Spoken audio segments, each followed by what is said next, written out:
뱀떼 사건이 2차례 있었습니다. 그런데 이 뱀들은 백두산에 사는 토종뱀이 아니고 중국 남방에서 사육된 뱀입니다. 그 소위 이제 그게 이제 뱀탕집이나 이런 데 이제 가 있던 뱀들을 그 일대 이제 청나라의 그 후손 만주족들이 우리가 방생을 할 때 우리는 주로 이제 어류를 호수나 강에다가 바다에다가 방생을 하는데 그 사람들은 이제 뱀이 용하고 비슷하게 연관이 되기 때문에 그런 뱀들을 이제 산에다 백두산 산자락에다가 이제 가서 풀어놓은 겁니다. 풀어놨는데 그 뱀들이 사육된 뱀이기 때문에 야외에서 먹이 활동을 제대로 할 수가 없는 겁니다.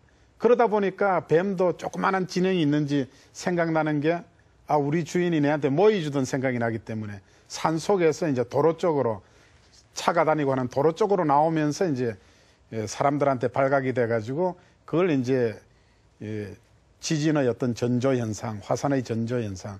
재미나는 거는 이제 작년 10월 7일 날 뱀떼가 출현한 게 알게 됐는데 10월 9일 날 그 뱀떼가 출현한 거는 백두산의 북서쪽 약 100km 지점인데 백두산의 북동쪽 약 60km 지점에서 10월 7일 날 뱀떼가 나타나고 10월 9일 날 북동쪽에서 2차례의 지진이 있었습니다. 네. 리히터 지진 규모 3.7도 있고 3.4도 있었는데 그래서 연관이 있지 않는가 이렇게 이제 유추를 할 수 있는데 그건 전혀 관계가 없는 겁니다.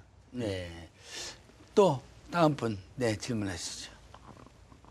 남한의 직접적인 어떤 피해는 크지 않다 해도 화산이 크게 폭발하면 전 세계적으로 이렇게 영향을 미칠 것입니다. 그러면 어떤 일들이 일어나게 될까요? 예, 백두산에서 이제 폭발적으로 분화가 일어나서 화산재가 대기 상층으로 올라가게 되면은 앞에서도 말씀드렸지만 약 1% 정도 화산재가 남한으로 올 수가 있지만은 그런 확률은 아주 적고 대부분의 화산재는 이제 편서풍을 타고 동쪽으로 이동하게 되면은 우리가 이제 실감하게 되는 것은 우리나라 태평양 항공 노선이 차단이 되게 됩니다.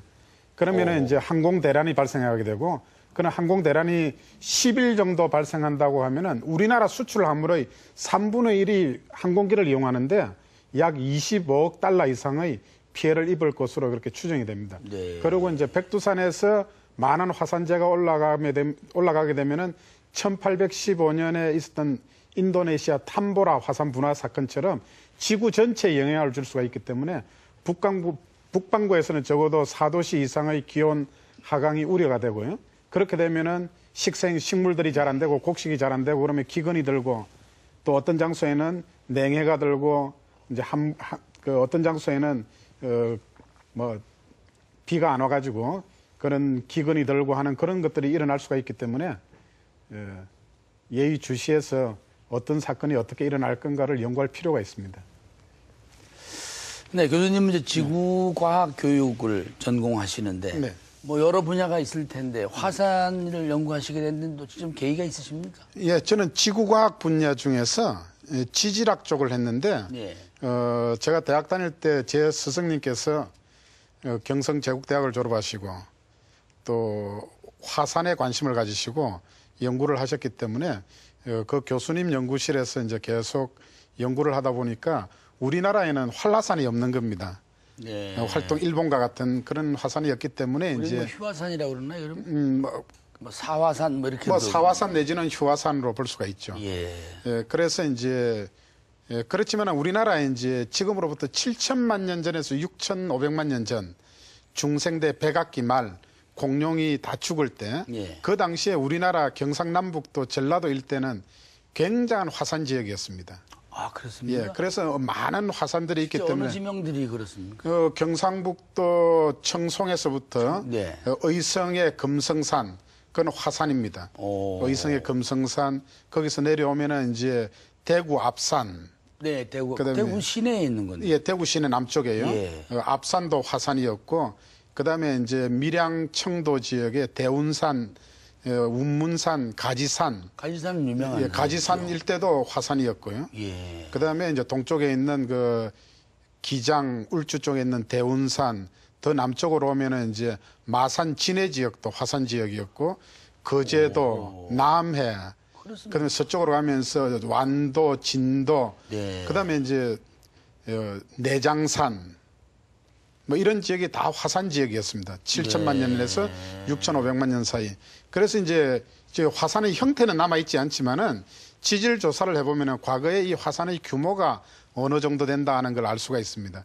그런 연구를 해서 이제 박사학위도 받고 연구를 해서 이제 화산에 대해서 이제 관심을 가지고 이제 하게 되면서 이제 제가 연구한 거는 이제 오래된 거기 때문에 화산의 뿌리만 본 거거든요. 그렇죠. 그러면은 실제 살아있는 화산은 어떻게 될 것인가 이런 걸 보기 위해서 이제 가까이 있는 일본이라든지 예. 뉴질랜드, 뭐 미국 이런 장소를 이제 인도네시아 이런 장소를 가보면서 저 화산체는 이렇게 돼 있기 때문에 제 머릿속에는 저 화산체 밑에는 이렇게 돼 있을 것이라는 게 이제 그림이 그려지는 거죠. 그럼 교수님은 땅을 보면 땅이 움직이겠습니다. 상상 속에서는.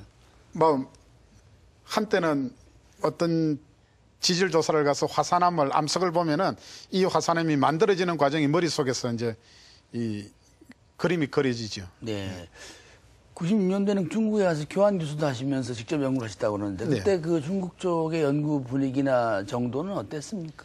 예, 중국에 이제 제가 장춘 지질학원이라고 지금은 이제 길림대학 그로 합병이 돼 있습니다만은 네. 거기에 가 있으면서 이제 백두산 지역에 백두산은 9월 말부터 그 다음에 6월 달까지는 천지가 얼어 있습니다. 그렇기 때문에 지질 조사를 할 수가 없습니다. 예. 그래서 지질 조사를 할 수 있는 게 이제 6월 말부터 7월, 8월, 9월 한 3, 4개월 정도인데 거기 가서 이제 집중적으로 중국 학자의 도움을 얻어서 지질 조사도 하고 그렇게 하면서 이제 백두산이 분화 가능성이 있는 아주 위험한 화산에 속한다 이렇게 이야기했을 때 중국 학자들은 뭐 별로 거기에 대해서 동의를 하지 않았죠. 지금도 그렇습니까? 지금은 이제 거기에 동의를 하기 때문에 천지 화산 관측소, 장백산 화산 관측소 이런 걸 만들어 가지고 감시를 하고 있습니다. 네. 그럼 정보 공개는 안 하지만 계속 내부적으로 자료를 축적하고 있군요. 네, 그렇습니다.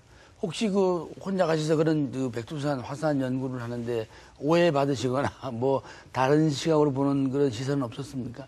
2000년도 말에 2007년인가 부산의 모 방송국에서 발해의 멸망에 관련돼 있는 백두산을 취재하고 싶다고. 네. 그래서 화산 활동이 발해의 멸망과 연계가 돼 있을 것이다 이런 관점에서 이제 취재를 하러 가는데 동행 취재 요청을 받고 제가 이제 뭐 흔쾌히 설명을 해주겠다 해서 갔는데 네. 중국 측에서 그걸 이제 촬영을 하고 하면서 중국 공안국에 간첩 혐의로 체포가 됐더랬죠. 붙잡히셨죠, 결국? 예. 그래서 이제 왜